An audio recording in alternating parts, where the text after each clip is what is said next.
नमस्कार.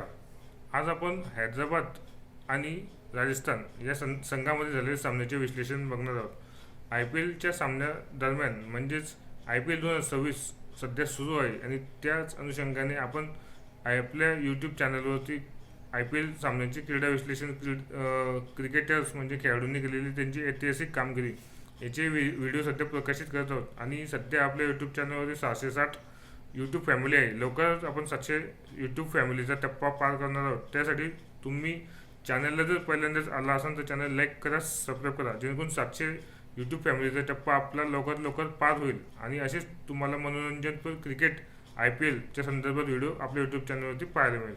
जास्त वेळ न घालवता आजच्या व्हिडिओला सुरुवात करूया. नमस्कार. Ashish Dutt YouTube channel official मराठीमध्ये आपलं मनापासून स्वागत आहे. हैदराबादने लगावला विजयाचा चौकार. सामन्यामध्ये नेमकं काय झालं, खेळाडूंची सिच्युएशन काय होती आणि सामना नेमका कोण जिंकलं हे आता आपण पाहून घेऊयात. ईशान किशन आणि अभिषेक शर्माच्या शानदार अर्धशतकाच्या जोरावरती हैदराबादने आय पी एलमध्ये शनिवारी राजस्थानचा 5 गड्यांनी पराभव करत सलग चौथा विजय साजरा केलेला आहे. वैभव सूर्यवंशीने 103 धावा धडाकेबाज शतक करून हे त्यांचं शतक व्यर्थ ठरलेलं आहे आणि त्यांना पराभव स्वीकारायला लागला होता. या विजयासह हैदराबादने गुणतालिकेत तिसरे स्थान आपले गाठलेले आहे.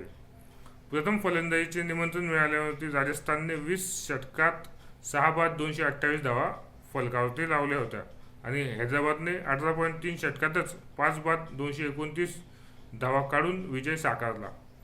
वैभव सूर्यवंशीने आपले शतक अवघ्या 36 चेंडूतच पूर्ण केले होते आणि आपल्या शानदार अर्धशतकाच्या जोरावरती ईशान किशनला सामनावीराचा बहुमान किताब मिळाला होता. हे होते सामन्याचे विश्लेषण.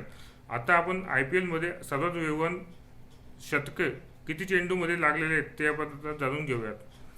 ख्रिस गेलने बेंगळुरूकडून खेळताना 30 चेंडूमध्ये शतक मारलेलं होतं. तो 1 नंबरला आहे, अजून रेकॉर्ड अबाधित आहे. तो रेकॉर्ड अजून कोणी तोडलेला नाही आहे. 2 नंबरला वैभव सूर्यवंशी राजस्थानकडून खेळताना 36 चेंडूमध्ये शतक मारलेलं आहे. 3 नंबरला आहे युसुफ पठाण, राजस्थानकडूनच खेळताना 37 चेंडूमध्ये शतक मारलेलं आहे.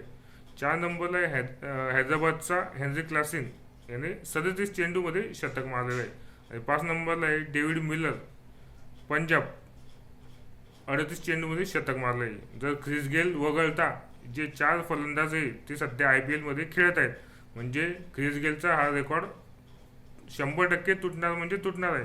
कारण ख्रिस गेल आता आय पी एलमध्ये खेळत नाही, तो सेवानिवृत्त झालेला आहे. आणि सध्या वैभव सूर्यवंशी, हेनरी क्लासिंग आणि डेव्हिड मिलर हे 3 फलंदाज खेळतात आहे. युसुफ पठाण देखील सेवानिवृत्त झालेला आहे. म्हणजे 3 फलंदाज असे आहेत की ते हा रेकॉर्ड लवकर लवकर तोडू शकतात. ते त्या शर्यतीमध्ये आहेत.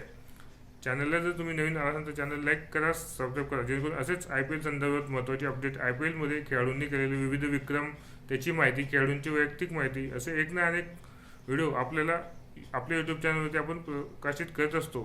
सध्या आपली यूट्यूबची फॅमिली 660पर्यंत आलेली आहे.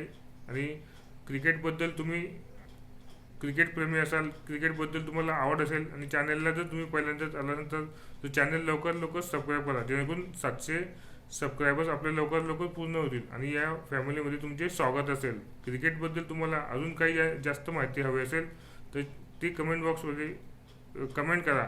आपण तर त्या रीतीने व्हिडिओ बनवू. सध्या तर आय पी एल चालू असल्यामुळे आपण आय पी एलची माहिती देणारे व्हिडिओ बनवत आहोत. खेळाडूंनी कोणते विक्रम केले, कोणत्या सामन्याचे काय विश्लेषण आहे हे आपण सध्या व्हिडिओमधून देत आहे. आपली यूट्यूब फॅमिली लवकर लवकर 700चा टप्पा पार करणार आहे. त्यासाठी तुमची मदत आवश्यकता आहे. 700 टप्पा पार करण्यासाठी जर तुम्ही लवकर लवकर सबस्क्राईब केले तर हा टप्पा देखील आपला लवकर लवकर पूर्ण होईल. त्यामुळे चॅनलला नवीन आला असेल तर चॅनल लाईक करा, सबस्क्राईब करा आणि आपला यूट्यूबचा 700 सबस्क्रायबरचा फॅमिलीचा टप्पा लवकर लवकर पूर्ण होऊ दे. तुमच्यासाठी सर्वांना ही विनंती आहे की चॅनलला जर लवकर लवकर आले असेल तर लवकर लवकर तुम्ही चॅनल सबस्क्राईब करा. धन्यवाद.